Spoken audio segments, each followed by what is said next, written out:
Welcome to Red Sox Digest, the only show where pain, sarcasm, and a dash of hope collide nightly like a Trevor Story strikeout. We cover every loss, every meltdown, and yes, even the rare win, with brutally honest takes and zero front office fluff. Subscribe today at RedSoxDigest.com or risk being left out in the cold like a home game in April. And now, here's the crew at Red Sox Digest. Good evening, sports fans, and welcome to another edition of Red Sox Digest. I am your host tonight, Jim Delfino. And folks, buckle up, because if you thought this offseason was going to be about improving the Boston Red Sox, I have some beachfront property available for sale right now in downtown Worcester. Let's start off tonight with my shake of your head moment, as tradition demands. I'm sitting here once again convincing myself this is the year the front office zigs instead of zags, like Charlie Brown sprinting towards the football while Lucy is already filling the paperwork to yank it away. I fall for it every freaking winter, hook, line, and stinker. Joining me tonight is Nick Face, a man who has hated Jordan Hicks so consistently that when the trade broke, Nick didn't celebrate, he exhaled. Nick has been arguing with strangers online since 6:14 this morning, explaining why trading Jordan Hicks is actually addition by subtraction, even if the return is a guy whose ERA needs a disclaimer. Nick hates Jordan Hicks so much, he would have traded Hicks for a Yankees hat, half a Dunkin' iced coffee, and a conditional apology just to get closure. Nick is so committed to his takes that if Hicks actually struck out the side on 9 pitches, Nick would say, yeah, but let's see him do it when it matters. All right, let's get into it. This offseason has officially crossed the line from quiet to concerning. There is no offense to be had. None. The free agent market, missed. Trades, missed. Impact bats, imaginary. The Red Sox need offense the way I need blood pressure medication, and somehow they walked away with vibes. They lost out on Luis Arraez, a literal professional hitter, a guy whose entire job is put ball on bat. What do the Red Sox do? They stand there like someone who has just told them the printer jammed again. No pivot and no backup plan. Just silence and a leak about how they checked in.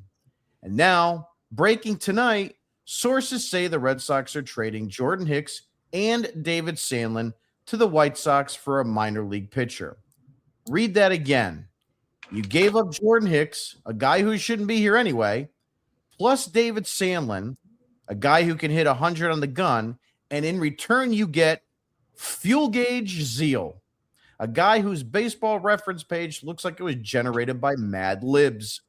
I'm looking at Gauge Zeal's stats, and folks, this is not a resume. This is a cry for help.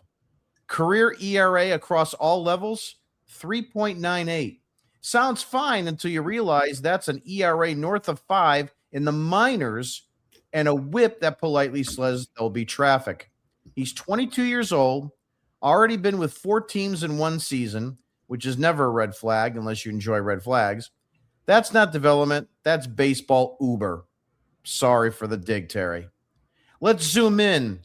In Double-A, a 9 ERA. That's not pitching. That's community outreach. His Double-A line is literally 1 game, 4 runs, everyone survived. Barely. And my personal favorite, 107 innings with 116 hits allowed. That's not pitch to contact. That's pitch to everyone. Don't forget, this is the same offseason where the Red Sox couldn't find offense anywhere. Yeah, they lost out on Luis Arraez, a human batting average, but hey, good news. We got a pitcher whose ERA graphs like a ski slope. This front office keeps telling us it's about controlling outcomes.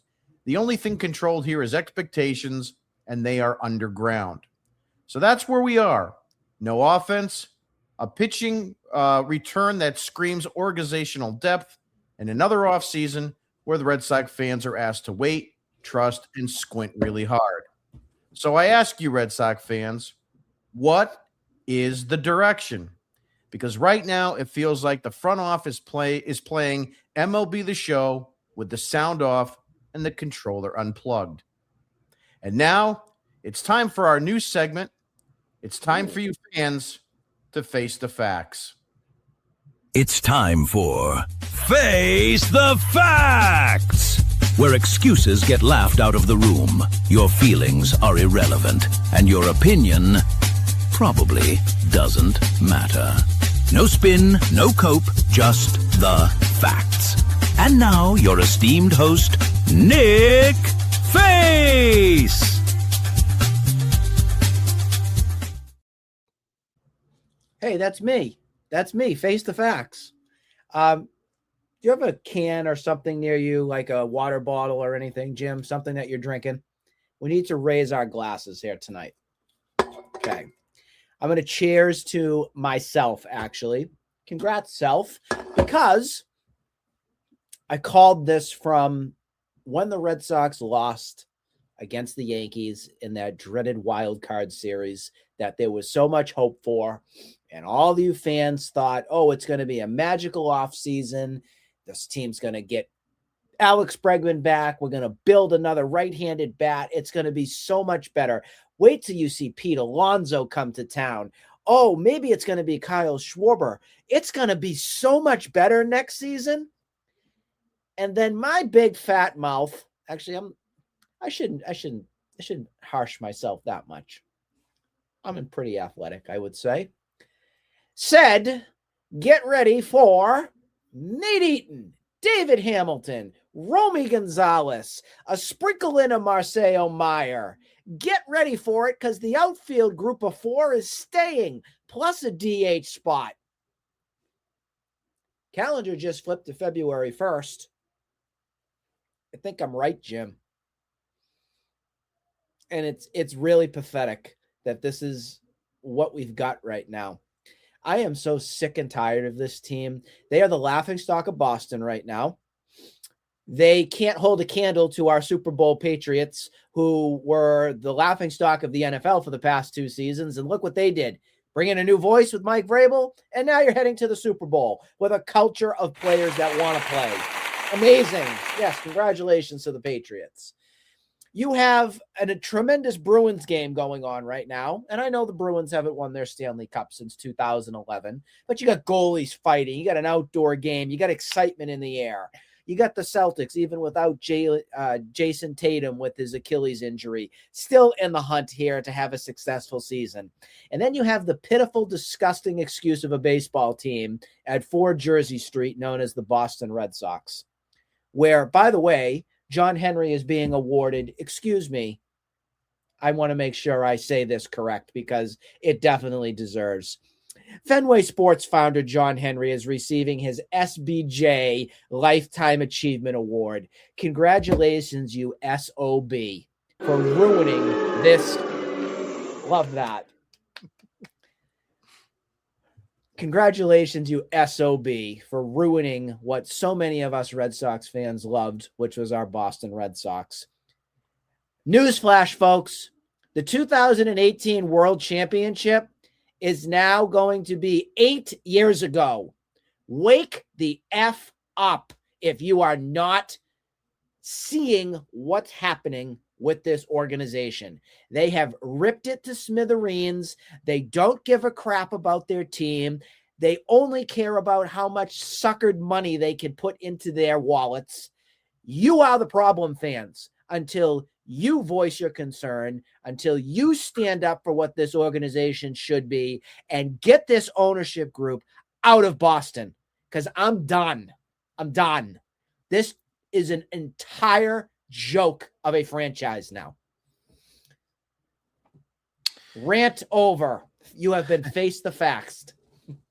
You've been shit-faced. Maybe, but this is Polar Seltzer. Nick's Face the Facts. Nick's Face the Facts is sponsored by the Missing Power Bat Foundation, proudly serving singles and doubles since 2025, dedicated to affordability, flexibility, and lineups that never scare opposing pitchers. And David Hamilton. Yeah, exactly. Couple things that I really want to make clear about this trade, and I think I put a tweet out on this earlier today, and I think it is really important for Red Sox fans to understand. Because a lot of people, Nick, they think right away that this is, your typical salary dump, and they think it's going to lead to something bigger. And these are the delusional fans that really don't understand this ownership group and the way that they're running this team at this stage of their careers, I'll call it. It's not even fans, Jim. It's people like Jared Carrabis, and I was all over him today after he tweeted.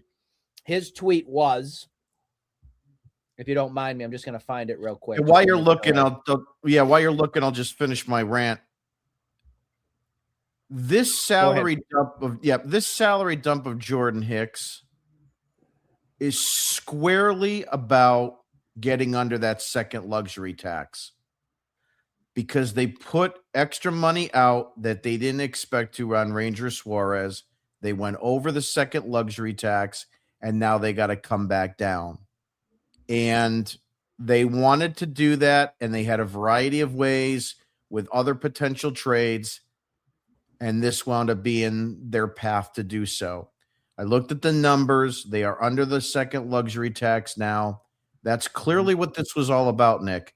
This is not 100%. I will be shocked more than you can imagine if this leads to something bigger in terms of major salary. I mean, a higher acquisition, because I don't see it. They may get other players, but they're not going to be of, really a high caliber, a higher average annual value.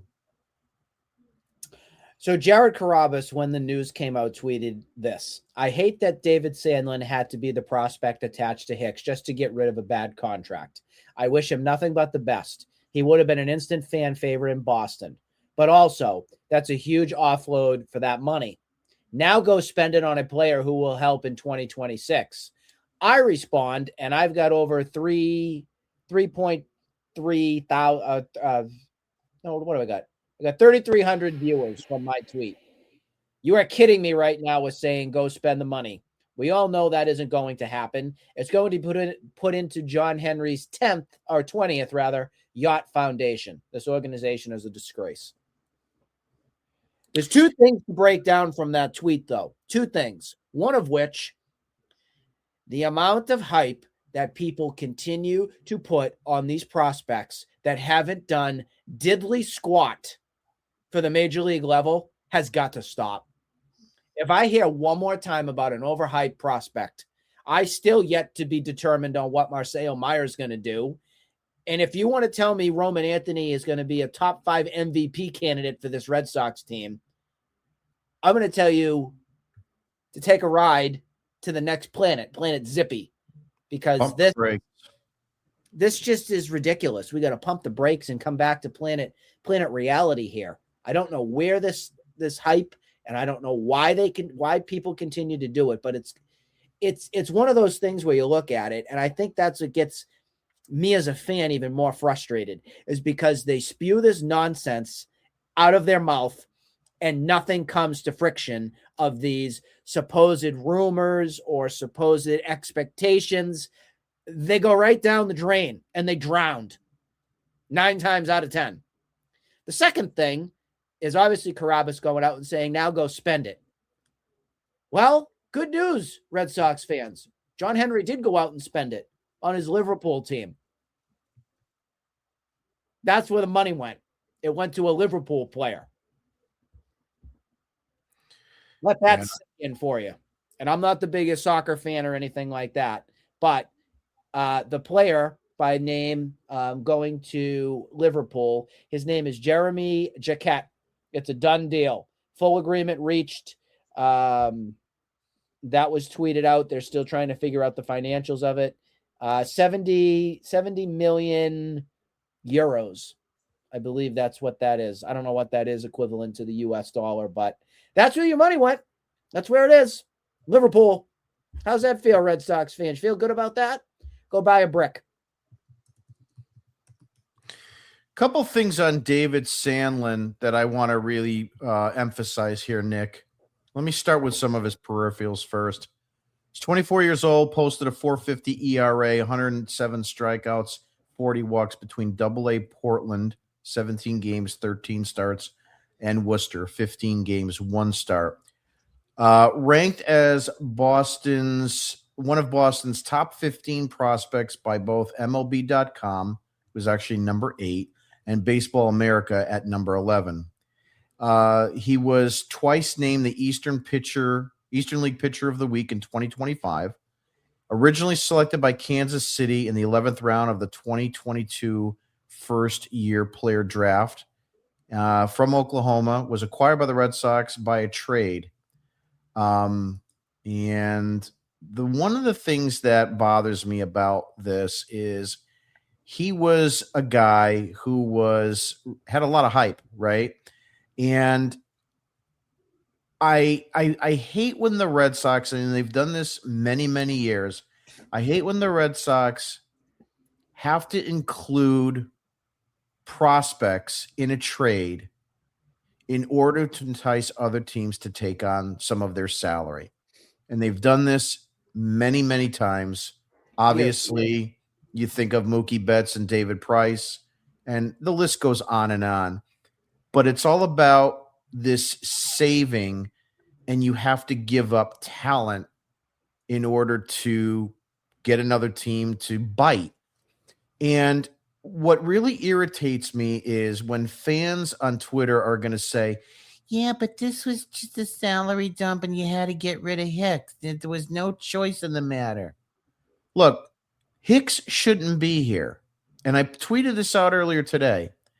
If management did a better job at looking and locating a better trade, had you gotten to a situation where you absolutely felt you had to move Rafael Devers to the point where it was over, which is what we're led to believe. We still don't know the facts on that, but I digress. You got jack squat for Rafael Devers. Kyle Harrison, a bum pitcher, and 6 starts out of Dustin May because you traded Tibbs in that deal. Mm-hmm. This is just as bad as a trade as Connor Wong for Mookie Betts. And yeah, okay, you had all these, we had Alex Verdugo. He was good for 2 years. Stop, okay? Alex Verdugo was a starter because you had nothing else. Sucked. And the Red Sox were not going to replace Alex Verdugo because they needed to make us believe that the trade was good. They didn't want to lose face on that. No pun intended. So had you got a better trade and you didn't get Jordan Hicks and his $24 million left on his contract, you wouldn't have to just give away David Sandlin in this trade today. Mm-hmm. The Red Sox have been pounding their chest about that they need to change the dynamic of how they have not gotten pitching depth in this organization for years. They have not developed a frontline starter for years. We go back to John Lester, Clay Buchholz, Roger Clemens, Aaron Seeley. I can name only a handful. Brian Rose. And he wanted to be a nothing. There is a very small, select group of guys that actually came out of this pitching organization that had decent to all-star caliber careers. So you have told me, the Boston Red Sox have told me that they want to focus on pitching. They acquire all this pitching. They make these, goodwill trades for goodwill pitchers over and over and over again, only to turn around and have to basically give away a guy that throws 100 miles an hour and is the 15th ranked prospect in your system for another guy that's a lottery ticket. This shit has to stop. This team has no direction. Nick, I'll let you have the floor in a second. But they told us in the beginning of the offseason, the priority, and you brought this up on Face the Facts, the priority was offense for the 2025-26 offseason. And it has not happened. You let Bregman go. And I want to start with him too. You brought Alex Bregman into this organization. And I don't know if you bitch slapped Rafael Devers, if he was the problem, or ownership and management was the problem. But regardless of how you want to attack that question, the reality is you got rid of an all-star third baseman with 35 to 40 home run potential and a WRC plus of 40 for all you nerds, 140 for all you nerds. And you didn't lock up Bregman in a long-term deal and secure that deal. Whether you want to blame the 3-year contract with opt-outs every year, which I was totally against, they should have given him a flat 5-year contract, or the fact that they lowballed him and didn't want to do a no-trade clause this offseason. They effed this up to epic proportions. Well, I mean, it starts from the top with the whole Bregman thing, and they're still crying in their sorrows that Bregman didn't sign with them. That's what screwed them big time here. They did not expect Bregman to go elsewhere. They wanted to nickel and dime him and make him accept their wishes. And Bregman said, up yours, and said, I'm off to the Cubs. I have to tell you, and I don't know if we've talked about this on our show since Bregman's gone to the Cubs.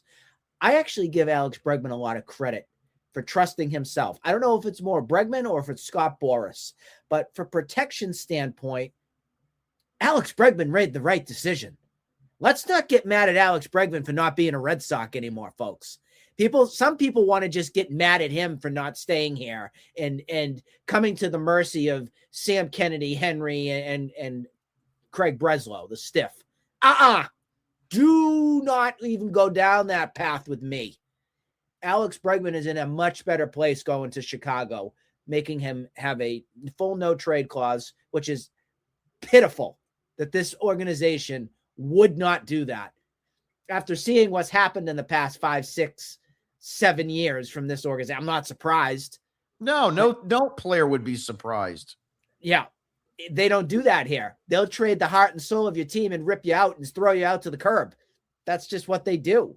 They backstab you. So I'm not mad at Bregman in the least bit from this, but right now the Red Sox are in a tailspin. They don't know what to do, and they are not willing to throw money at anything. And I know we're going to get into another player that's signed today with the Reds. We'll go over that. They're not going to do anything. They want to be as low as they can under the CBT, and they want to see what Roman Anthony's going to do, and a whole new season of Jarren Duran. And they're so excited about Wilyer Abreu hitting lefties and righties. It's going to be so good, Jim. David Hamilton's going to be the star of the show at second base. Tristan Casas is coming back. Oh, I'm all hot and bothered over that one. Oh, I just can't wait. It's going to be so much fun. Buy your tickets now. DH in your corner. Moving right along to more upsetting news. If you'd like to lose your dinner tonight, Eugenio Suárez, who the Red Sox are supposedly eyeing for third base and as a huge power bat that we could add into the potential middle of this lineup, signed with, if you haven't heard this yet, sit down, the Cincinnati Reds, who don't spend any money. Nick, as Peter Griffin would say, this one grinds my gears. And I just can't understand. This is a classic Red Soxian contract. 1 year, $15 million. I don't understand why the Red Sox could not facilitate this type of deal for a guy that they could put either fourth or fifth into that lineup. Ideally, I said have him clean up with Contreras batting fifth for protection, hopefully see more strikes. The bottom line here is, where is the power going to come from, Nick, in 2026, because if the Red Sox are leaning on Anthony, we don't know. And I said this before, is he a 40 home run hitter with a 270 batting average, or is he a 320 hitter, with 20 home runs? I don't know what he's going to be. And I don't think anyone in baseball really knows what he's going to be. So to just rely on him as the power threat and Abreu, like you said earlier, it's not enough. Contreras as your power bat, I don't see him doing more than 20, 22 home runs. And I don't think Story is going to repeat his 2025 season. He's not. So where is your power threat? David Hamilton. Mm-hmm. It's coming. Sneaky power. Didn't Lou Merlone say he had sneaky power? Sneaky pop. It's coming, folks. It's going to tuck it right around the foul pole, right down that pesky pole. It's coming. I have total faith in him. It's coming. But in all seriousness, there's two things on this. I'm going to tell you right now, I was not a Suarez guy. I didn't want it, and here was my biggest reason. We have too many guys in the team already who swing through the wind, which means there's too many strikeouts already. You want to add in another 200-plus strikeout guy a season? I didn't even lift a candle to wanting him, even with the power potential. I think I would have rather have seen maybe playing a little bit more of even Yoshida or something like that. I'm sorry to have to tell you. I like the idea that, Jim, if this team didn't have all the other holes that they already have. I mean, you already got a high strikeout guy in Duran. Trevor Story does not make enough contact at all. You already have a big question mark on what happens with Casas if he comes back. Wilyer Abreu strikes out God knows how many times, and especially if he's going to be playing against left-handed pitching, that number is going to go up. I mean, projected here, this lineup has the potential to be one of the worst lineups that this Red Sox organization has had probably since the early 90s when I was a child. I know some of you think I might still be a child at heart, maybe, but not physically. The Red Sox have gone with these small deals for guys that fit the fold of the power bat that they needed to complement Rafael Devers over the last few years. And in those uncertain terms, you had Duvall, you had Justin Turner, you had Tyler O'Neill, right? All these different guys, Hunter Renfroe. You had 1 or 2 year style deals with these guys that were strikeout guys, but would give you the power. So why doesn't Eugenio Suárez fit that profile on this team? I understand. Well, the other reason too is age. The Red Sox don't like, even if it's a one or something deal, outside of like a Justin Turner type, we haven't really seen this team go out there and do anything with a 35 plus guy, 35 plus in age, to sign him. And I think that they looked at this as too much of a risk to take. Could that risk have been a reward? You make a valid point, Jim. I'm not going to argue with you on that. For me, though, as the fan, I can't stand these big guys that strike out tons and just don't have enough contact and everything. It wouldn't bring me any joy. It'd bring me more frustration, truthfully, if Eugenio Suárez was a part of this team. So that's why, for me, at least, I'm taking a hard pass on it. I'm saying, in a way, thank you, but no thanks. No, listen, I get it. I'm a contact guy first. I always have been. This is why, I'm one of the reasons why I hate a lot of the nerd stats, because they elevate other shitty statistics to make these players look better than they truly are. And all that does is help guys like Scott Boras. It doesn't help the team on the field, period. Yep. You can argue with me till you're blue in the face, fans. I completely agree with you to that. But that's the reality of these nerd stats. That being said, one of the stats that you and I hate is WAR. We hate it. I think it's one of the most stupid stats that's out there right now. I could give a load of crap what your friggin' WAR is. Yep. Yep. Take it and Look, shove it. Basically look, what I say on that one. Look, I've had a few tweets out this, especially the Ballpark Buzz, Micah. The bottom line here is that I believe, truthfully, WAR is a garbage stat. And if you want, and if you don't want to believe that, I'll give you a simple explanation. It's the bottom of the ninth. You have 2 outs, a runner on second, and you have an opportunity to bat. Who would you rather have, Bobby Abreu or David Ortiz? Now, the answer sounds like it should be David Ortiz, but let me tell you something. Bobby Abreu has a higher career WAR. So that's where this is a garbage stat. It doesn't take into consideration enough of that full body of that player. That's the bottom line, because Stone Cold said so. So getting back to this, I understand you're not wanting to be a Eugenio Suárez fan. I get it. I like contact better too, period. Mm-hmm. I like guys like Pedroia. I like guys that put balls in play. I like guys that are going to run counts up. Wade Boggs, one of my favorite of all times.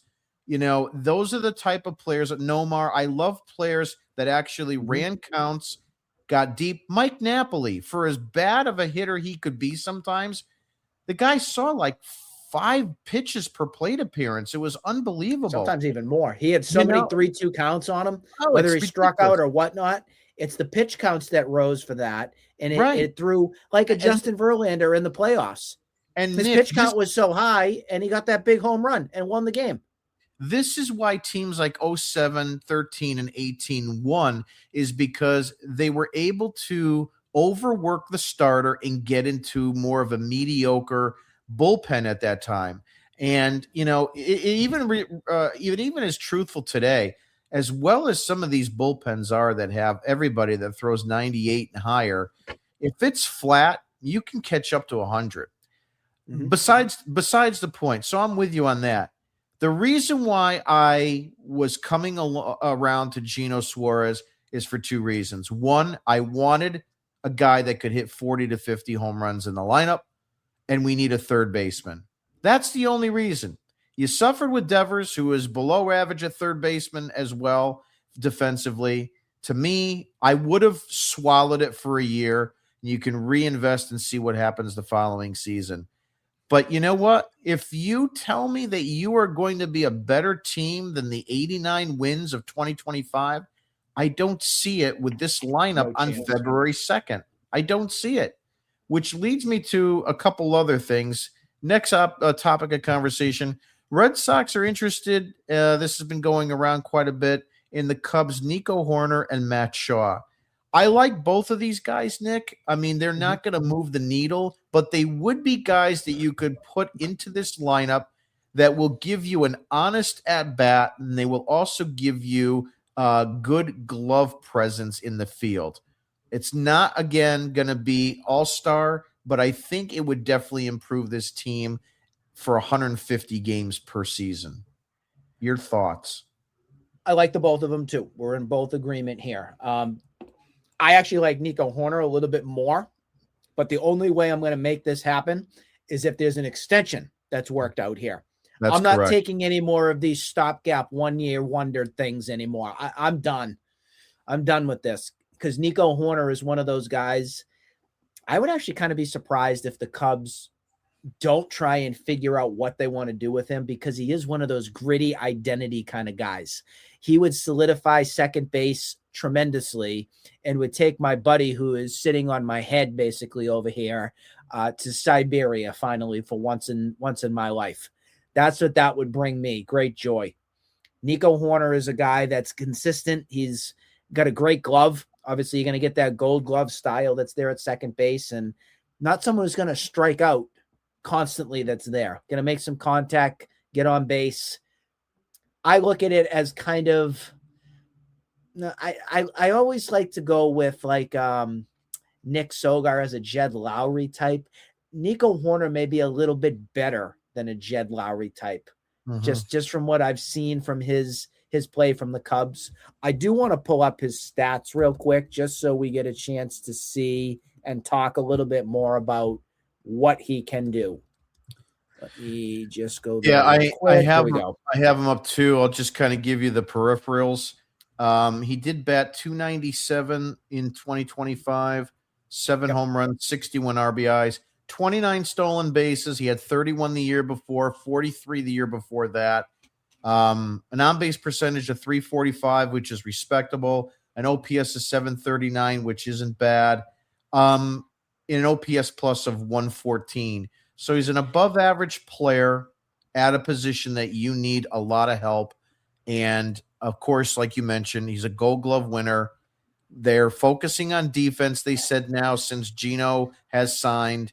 And I think that would be a decent move to have because you don't have the defense. David Hamilton is a train wreck at second base. I don't think they have a lot of faith in having Campbell go there. And God knows what they're going to do with Mayer anyway. I have my thoughts on Mayer, as I've put on Twitter many times. Again, it's health. I mean, if we go in with no backup and nothing versatile for a player, and if Marcelo Mayer breaks down, which could very well happen, you're screwed again. You're screwed. The other big thing that we didn't mention here with Nico Hoerner, which I like a lot, is the durability side of things. The past 3 seasons, he's played over 150 games. That's something that speaks volumes to a position that has lacked anything of being dependable since Pedroia got hurt. Yeah, that's absolutely true. I want to go ahead and see if I can drop this in. I haven't had a chance to look at it yet. But this is just a comparison here. Let me get the other banner out of the way for just a brief moment. So you brought up Jed Lowry. These are career stats, so bear with me. It's just quick. But you can kind of get an idea of where we're at here. Let's at least look at the career OPS plus. A little bit better than average. OPS is pretty similar. Slugging is pretty similar. On-base percentage is similar. Nico's probably a little bit better with the batting average. And, of course, there's still a lot more bases. But, yeah, you are getting a very similar guy. I think the biggest thing with him is getting that shirred glove, and he's young enough to be a guy that you could put at second base and just kind of like not worry about him. And he plays with the Chicago Cubs. Again, another bigger market city that has a little bit more of the pressure and has that ability to play in a tougher environment. He would fit Boston like a glove, in my personal opinion. Yeah, it's a really good point about the Cubs because this is a guy that could more than likely handle the Boston. It's not going to turtle. It's not like he's coming from the Pirates or coming from what's another low market team? The A's, the Marlins, the A's, any of those, or something like that doesn't have the pressure that's associated with being here, where you're going to be watched under a microscope by us fans.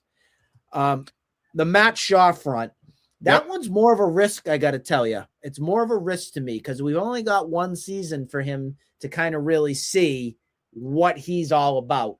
And that was last season with the Cubs. He was a rookie. So what would the Cubs want to give up a rookie? That's the big question here. He played in 126 games. He had a 226 batting average, an OBP only a 295. So that's a little bit concerning. Slugging of 394. He did have a little pop, 13 homers, 44 RBIs. He stole a decent amount of bags, 17. I think that's a good number. And again, it's for you WAR stats out there. We don't look at these, but he had a 3.1 WAR. Nick, I think the thing that's probably attractive about Matt Shaw is, number one, he's a third baseman. Number two, he throws right-handed.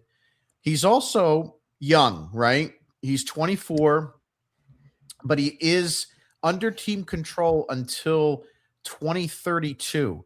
So you would have him for the 26, 27, 28, 29, 30, and 31 seasons. You're talking about 6 years of control if you were able to acquire him, which is really important, the way that this team has not had guys under team control for long periods of time.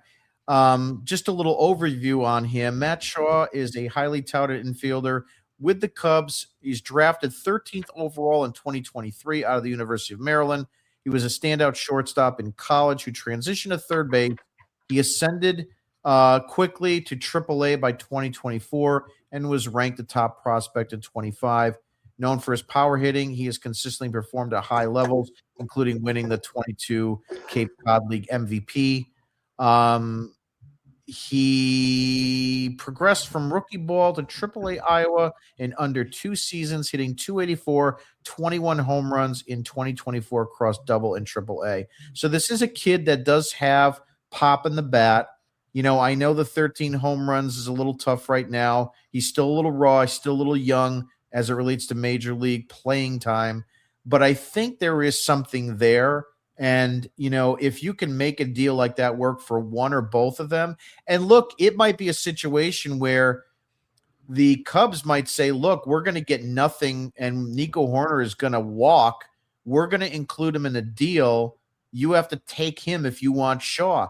I would be okay with that. Even if Hoerner is going to walk in a year, you still have a year to negotiate with the guy too, if he could be in your future. But I think there's a lot to like there on Shaw. Yeah, I mean, it goes back to the point with the Cubs. Again, giving up on a rookie who's highly touted doesn't make much sense for them, especially after they said Alex Bregman's going to play second base. That would lead me to believe that Nico Hoerner is more available than Matt Shaw. Just me thinking logically on the situation. So I'm open for business with that move, but let's also be real here on this because we can only go with what we see or hear. Well, I think we have not seen Craig Breslow make a deal with Jed Hoyer. I don't know if those two don't like each other. I don't know. One of the few Red Sox connections that he has not made a trade with. But here's the other part that you bring up about the Bregman situation and Shaw. Yeah, you would have to question why the Cubs would make a guy like that available, especially after 1 year. Is there something to be said there, or is it just posturing?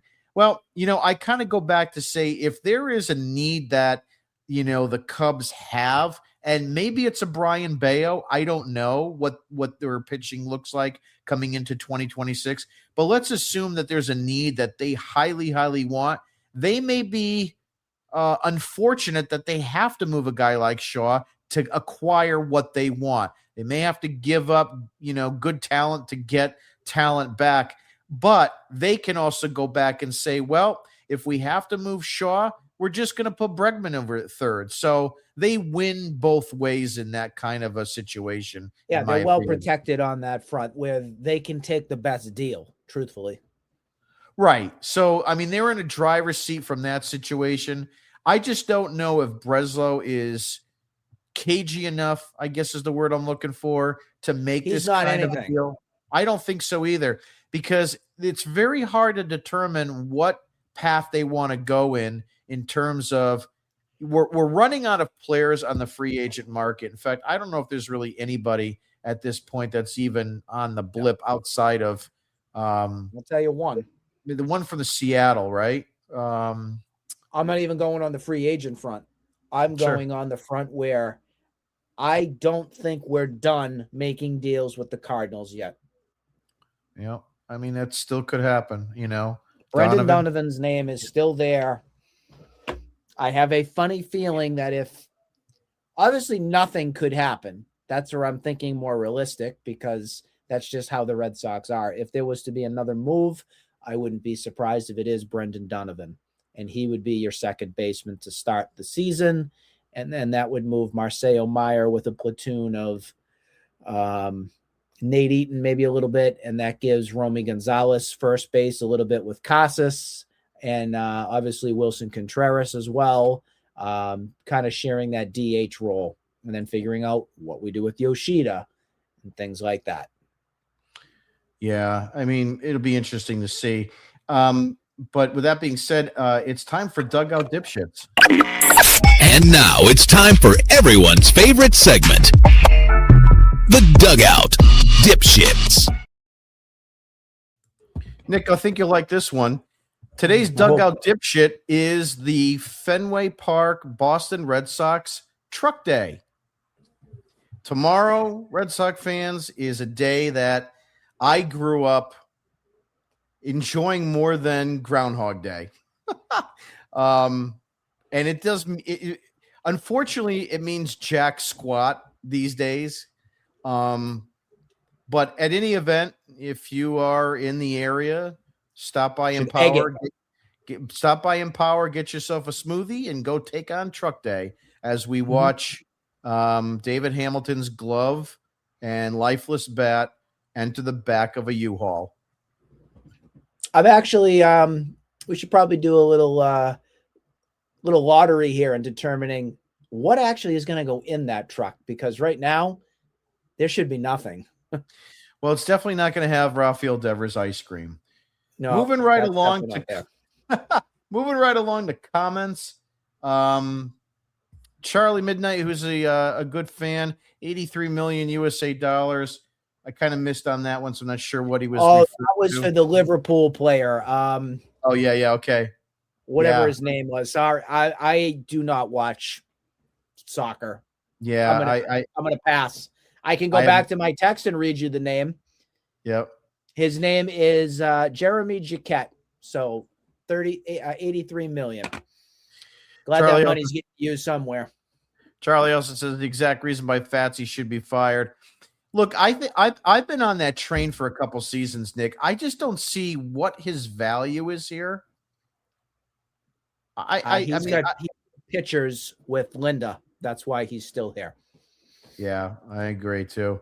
Nick is on fire. 100% agree with War. Yeah, like I said, War is a garbage stat, and I'm not gonna change you're not gonna change my mind on it. Charlie, I need to make sure I have your address so you can get a Christmas card for the 2026 season. I appreciate it. Without an extension, what are you giving up for Nico? That's a great question. I like it. I think, like I said earlier, I mean, I don't know what is the Cubs' intended rotation supposed to be? I don't know if we can look that up really fast. I think pitching would probably be what they'd want. I think you all know who I would want to give them, but it ain't going to happen. So, featuring Cade Horton, Shota Imanaga, Edward Cabrera. That's right. They did trade for Cabrera, Matthew Boyd, and Jameson Taillon. So, and they said Steele is expected to rejoin the rotation the first half following his 2025 injury. He's their stud, Justin Steele. Yes. So, I mean, I don't know much about Horton. I don't know much about Boyd off the top of my head. Horton was, he was 11-4 with a 2.67 ERA.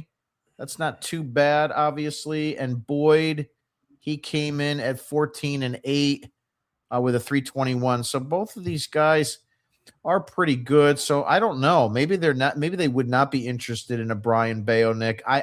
I really don't know. That's the question. If it's offensive, I know I've heard some clamoring around Duran, but again, I don't know if the Red Sox are going to move him, and I don't know if the Cubs would want Duran. Do they want Wilyer Abreu? I'll trade him too. Yeah, I mean, that's fine as well. If they're looking for another, potential power bat, or they're looking for a Gold Glove outfielder, yeah, I have no trouble moving him as well. Again, people kind of criticize, everybody on Twitter about why do you want to get rid of Duran when he's been such an offensive, threat in that lineup. And my point is that, whether you like or hate Duran, the problem is that it's the only surplus that you have in the major league roster, providing that you're going to put Roman Anthony in the outfield. Unless you're going to DFA Yoshida and make Anthony your DH, then you have to move an outfielder. Whether it's Rafael at second or you have to trade somebody, you have to get an outfielder out of the outfield. Speaking of which, I know we're going over the comments here. Didn't you just love that top 10 poll from the MLB Network on our lovely outfielders that were in the top 10? Wasn't that fun? Did everybody enjoy that? With Duran as a top 10 left fielder in baseball. I don't know what anybody Look at me smiling. Look at me smiling right now. Isn't that wonderful? Why don't you just go to Fenway Park this season and just go and watch that top 10 stud? You're going to love him. Our friend Tom McCarthy, also known as Tom and Quincy. Honestly, what is the last year there was a direction? Probably 2018. Probably the 27 offseason, because that's when they identified that JD Martinez put them over the top. That's the only thing I can think of. I mean, without But Jim, that was 2018. That wasn't until March 2018. That's why I go with that there. And they identified at the trade deadline pieces that they needed to improve their team. Yeah, I'm also on behalf of Tom. I'm also going to be putting out a tweet right after our show is over. He asked me to put this out. His account has been compromised right now on Twitter. Super Bowl Radio Row broadcast on NBC Sports Boston will be on all week at Lucky's. So pop in for some beers, food, and hopefully some fantastic sports talk with Tom at 777 Plymouth Street, Holbrook, Mass. The Radio Row 2026. Zolak and Bertrand and Felger and Maz. Definitely stop in and see Tom at the bar. So I will post that on his behalf once we get off the show.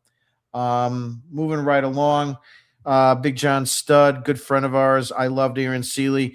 He was great, especially during those early '90s years. Really thought he was going to be the next big stud. It Aaron didn't happen, but Jamie Moyer, what a pair! Remember the ageless wonder, Jamie Moyer? Pitched till he was 46 years old, I believe. He did, and we got him in a trade, and we got an outfielder. I can't remember his name. Darren Bragg, right? Darren Bragg. That's it. Yeah. Betty, a really good fan of ours. You can't depend on Anthony. We don't know if Roman can stay healthy Thank too. you. Listen, there's questions there too, Betty. I wish people would come back to reality here and understand. This is we don't know yet on Anthony. We don't. Yeah. This is a very good tweet by Betty. We really don't know. I mean, he has been hurt in the past in the minors, and he's obviously was hurt in 2025. So if the Red Sox are going to put all their MVP hitting in his basket, you're asking for a lot for a 22-year-old second-year player. Betty also said they gave away a 30 home run hitter in Devers. She's always been a Devers fan, and I totally, agree with you on that. Jim is right. I'm never wrong, so that's easy. And all Boggs got was grief from WO. I know. Wade, I love Wade. He's one of my top 5 players of all time.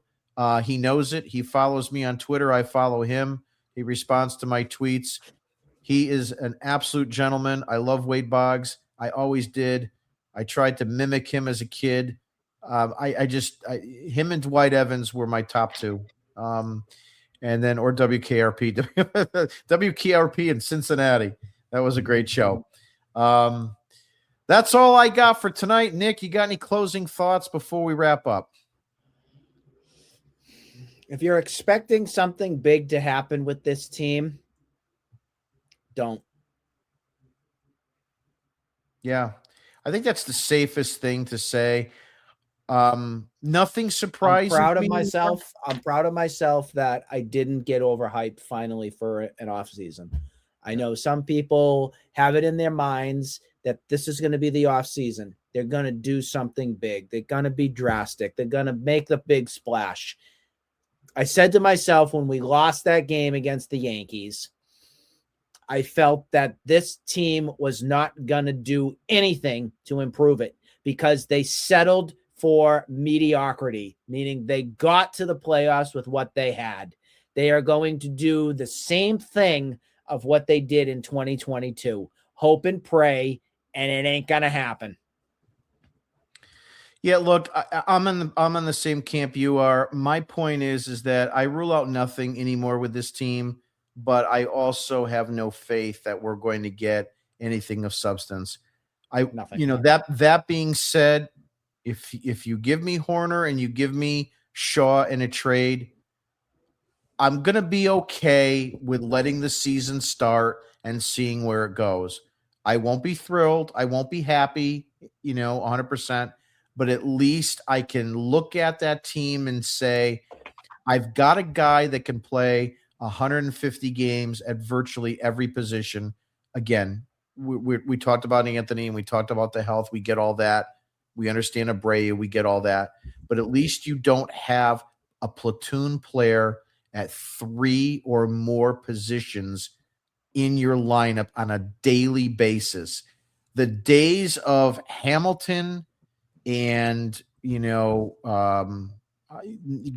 your name, Sogard, any of these guys that have been, platoon players that are getting more than 2 days a week, I would call it. It's way too much. And we need more solid players 1 through 9. That's all I got. What I'm going to do is wrap it up tonight. I'd like to thank Nick for being on with us. And also, too, if you have not subscribed to our website and digital product yet, please go ahead and visit RedSoxDigest.com. That's RedSoxDigest.com for our digital newsletter. It'll be back up on a daily basis once the season starts. Up until now, we have copies and transcripts of this broadcast, which you can see on Twitter, on Substack, on our website, and obviously on YouTube. This will be up really shortly and tomorrow, and then we will have some tweaks with it as well. For Nick, I'm Jim. I'm going to let you guys go. Have a great night, and hopefully we will get some sort of news this coming week. And once we have something good, we'll have another show. Have a great night, everybody. Peace.